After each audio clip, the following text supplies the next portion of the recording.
Let's read this Bible story, Isaac and Rebekah, taking place in Genesis chapter 24 through chapter 25. Abraham was now old, and the Lord had blessed him in every way.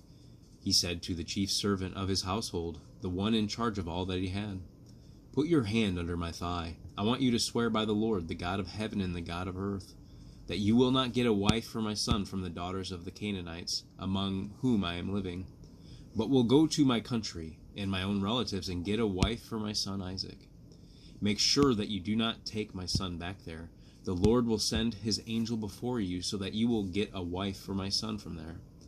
So the servant put his hand under the thigh of his master, Abraham, and swore an oath to him concerning this matter. Then the servant took 10 of his master's camels and left, taking with him all kinds of good things from his master. He set out for Aram Naharaim and made his way to the town of Nahor. He had the camels kneel down near the well outside the town. It was toward evening, and the time when the women go out and draw the water. Then he prayed, "O Lord, God of my master Abraham, give me success today. See that I am standing beside this spring, and the daughters of the town people are coming out to draw water. May it be that when I say to a girl, 'Please let down your jar, that I may have a drink,' and she says, 'Drink, and I'll water your camels too.' Let her be the one you have chosen for your servant Isaac." Before he had finished praying, Rebekah came out with her jar on her shoulder.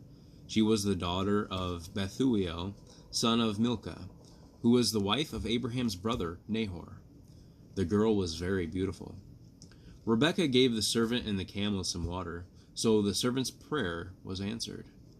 He gave Rebekah and Bethuel's household the precious gifts Abraham had sent and told them the purpose of his journey. Rebekah agreed to go with him and to marry Isaac, and left the next day with her maids. Isaac was 40 years old when he married Rebekah. Isaac prayed to the Lord on behalf of his wife, because she was barren. The Lord answered his prayer, and his wife Rebekah became pregnant. The babies jostled each other within her, and she said, "Why is this happening to me?" So she went to inquire the Lord. The Lord said to her, "Two nations are in your womb, and two peoples from within you will be separated. One will be stronger than the other, and the older will serve the younger." When the time came for her to give birth, there were twin boys in her womb. The first came out was red, and his whole body was like a hairy garment, so they named him Esau.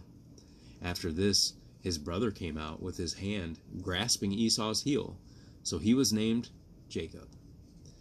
Isaac was 60 years old when Rebekah gave birth to them. The boys grew up, and Esau became a skillful hunter, a man of open country, while Jacob was a quiet man, staying among the tents. Isaac, who had a taste for wild game, loved Esau, but Rebekah loved Jacob. Understanding the story. When Abraham sends his servant to find a wife for Isaac, he trusts in God to control the outcome. The servant relies on God to help him, and he meets Rebekah, who is the perfect choice in every way. Rebekah is willing to leave everything and marry a stranger in a distant land. All these are acts of faith. We too must always rely upon the Lord. I love you. Come on back and we'll do it again.